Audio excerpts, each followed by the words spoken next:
ये कहानी है जमालपुर में रहने वाले राजकुमार और उसकी 7 साल की बेटी सुगंधा की। राजकुमार अपनी बेटी को जान से भी ज्यादा प्यार करता है। सुगंधा भी अपने पापा के बिना नहीं रह सकती है। हर दिन की तरह राजकुमार ऑफिस से आकर सुगंधा के साथ बालकनी में बैठा है और उससे बातें कर रहा है। वे दोनों आसमान की ओर देख रहे हैं। पापा, वो जो ऊपर आसमान में सबसे चमकीला तारा है वही माँ है ना मेरी? हाँ बेटा, वही तुम्हारी माँ है। दिव्या नाम है तुम्हारी माँ का। वो इतनी ऊपर क्या कर रही है पापा? वो रोज ये देखती है कि कहीं उसकी बेटी को कोई तकलीफ तो नहीं है, कोई उसे परेशान तो नहीं कर रहा।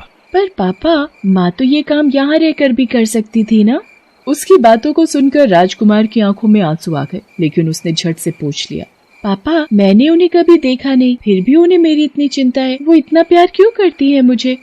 माँ ऐसी ही होती है बेटा, वो रहे या ना रहे, पर कभी अपने बच्चों को अकेला नहीं छोड़ती, कभी नहीं छोड़ती, किसी भी परिस्थिति में, किसी भी हालत में। अब अपने पापा से बातें ही करती रहोगी या उन्हें थोड़ा टाइम दोगी ताकि वो किचन में जाकर अपनी प्यारी सी बेटी के लिए आलू के गर्मा गर्म पराठे बना सकें? पराठे? हाँ पापा, जोरों की भूख लगी है मुझे, आप बनाइए पराठे, मैं यही माँ से बातें करती हूँ। उसकी बातों को सुनकर राजकुमार ने सुगंधा को गले से लगा लिया। आई लव यू पापा। आई लव यू टू बेटा। राजकुमार किचन में चला गया और सुगंधा वहीं बालकनी में बैठी रही। माँ, तुम मुझे बहुत प्यार करती हो ना? क्या तुम मुझे पापा की तरह गले लगा सकती हो? ये कहकर पता नहीं उसे क्या हुआ, उसने अपनी बाहें खोली, लेकिन उसका पैर फिसल गया और 19वीं मंजिल की अपनी बालकनी से वो नीचे गिरने लगी। उसने उस समय अपने पापा को जोर से आवाज लगाई, पापा, पापा मुझे बचाओ, पापा मुझे बचाओ। राजकुमार ने जैसे ही अपनी बेटी की आवाज सुनी, वो भागा भागा बाहर आया और उसने अपनी बेटी को नीचे गिरते देखा। उसके बाद पता नहीं क्या हुआ, वो भी नीचे कूद गया और अपनी बेटी को हवा में ही लपक लिया। पापा, पापा। दोनों बहुत देर तक हवा में ही लटके रहे। जिसने भी ये घटना देखी, उसने दांतों तले अपनी उंगली दबा ली। ये तो चमत्कार है, चमत्कार। कुछ देर वो हवा में लटके रहे, फिर वो धीरे धीरे नीचे आने लगे। उन्हें ऐसा लग रहा था जैसे कोई उन्हें अपने हाथों में पकड़कर नीचे ला रहा है। सुगंधा अपने पापा को आश्चर्य से देख रही थी और राजकुमार मुस्कुराते हुए सुगंधा को देख रहा था। पूरे शहर में इस घटना की चर्चा हो रही थी। सभी बाप बेटी के इस प्यार के बारे में बातें कर रहे थे। अगले दिन, पापा आप कहते हैं कि माँ मुझे बहुत प्यार करती है, लेकिन आप गलत हैं। इस दुनिया में सबसे अधिक प्यार आप मुझे करते हैं, तभी तो अपनी जान की परवाह किए बिना आपने 19वीं मंजिल से मेरे लिए छलांग लगा दी। उसकी बातों को सुनकर राजकुमार की आंखों में आंसू आ गए और वो अपनी बेटी से पुरानी बात बताने लगा। आज मैं तुम्हें तुम्हारी माँ की एक बात बताता हूँ। 7 साल पहले जब सुगंधा को जन्म देने का वक्त आया, तब राजकुमार की पत्नी दिव्या के मन में अजीब सी बेचैनी उठ रही। वो बार बार अपने पति से कहती, राजकुमार पता नहीं आजकल मेरे मन में एक डर सा बैठ गया है। डर? कैसा डर दिव्या? मान लो डिलीवरी के समय अगर मुझे कुछ हो गया तो मैं अपने अंदर पल रही नन्ही सी जान को कैसे प्यार करूंगी?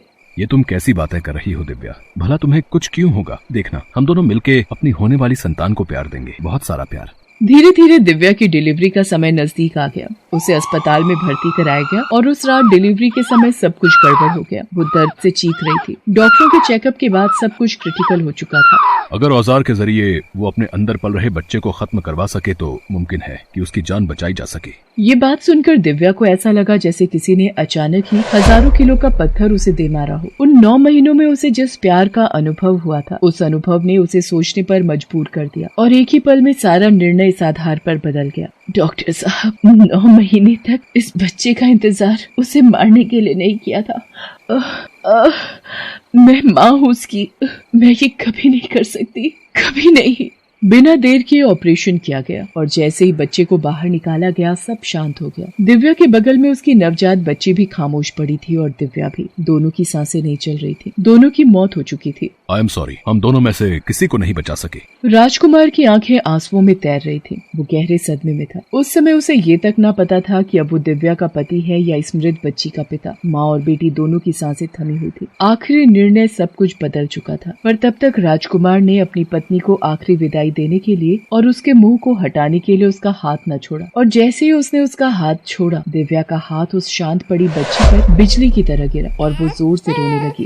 डॉक्टर, डॉक्टर, मेरी बेटी जिंदा है। सभी को आश्चर्य हुआ कि आखिर वो मरी बच्ची जीवित कैसे हो गई।